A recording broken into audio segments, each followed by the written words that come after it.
Hello everyone, সবাই কেমন আছেন? আজকে আপনাদের দেখাবো সাতক্ষীরা নলতা শরীফ। মেন কথা হলো আমরা ওরস শেষ হইলে যাচ্ছি ওরস দেখতে। বিষয়টা হলো হঠাৎ করেই সবাই বলল ওরস দেখতে যাওয়ার কথা, কিন্তু ওরস তো শেষ। এইখানে যে মেলা হয় সেটা 10 দিনের মতো থাকে ওরস শেষ হবার পরে। তো আমরা চলে আসলাম দেখতে দেখতেই। মেইন রাস্তা থেকেই লাইটিং শুরু। শুধু রাস্তা নয়, আশেপাশের যত জায়গা আছে সব জায়গাতেই এমন লাইটিং করে, এমন সাজায়। আসলে অনেক সুন্দর লাগে, পবিত্র জায়গা বলে কথা।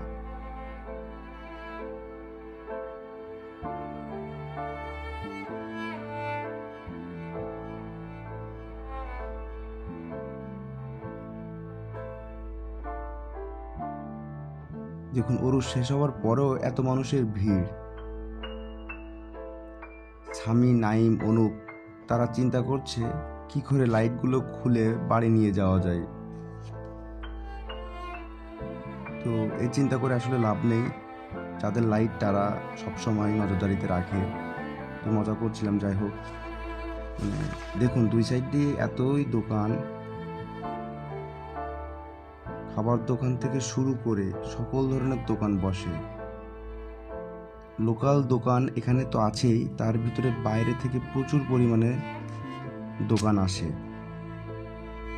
আর অনেক কম দামের ভিতরেই ভালো জিনিসপত্র এখান থেকে কেনা যায়।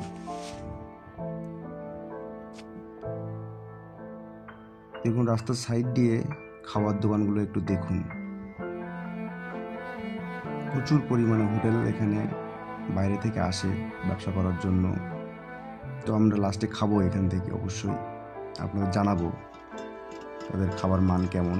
এরপরে কেনাকাটার জন্য মার্কেটে ঢুকলাম। এত বড় মার্কেট দেখুন, সকল ধরনের জিনিস পাওয়া যায়, লুঙ্গি প্যান্ট থেকে শুরু করে শাড়ি কম্বল, মানে আপনি যেটা নেবেন সেটাই পাওয়া যাবে এখানে।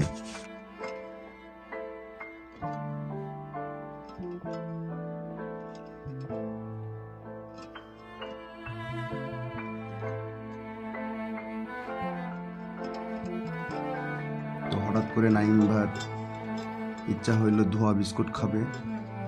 তো আমরা দেখছিলাম এর আগে যারা খাচ্ছিল, তো সে খাইলো। দেখুন, তার ধোয়া নাক কান মুখ দিয়ে যেখান থেকে পারছে ধোয়া বার হচ্ছে। দাম কিন্তু মাত্র 30 টাকা, আপনারা ট্রাই করতে পারেন, অনেক মজার জিনিস। এরপরে তার মন চাইলো বালিশ মিষ্টি খাবে। এটা খুবই জনপ্রিয়, এখানে মেলায় আসলে এগুলো পাওয়া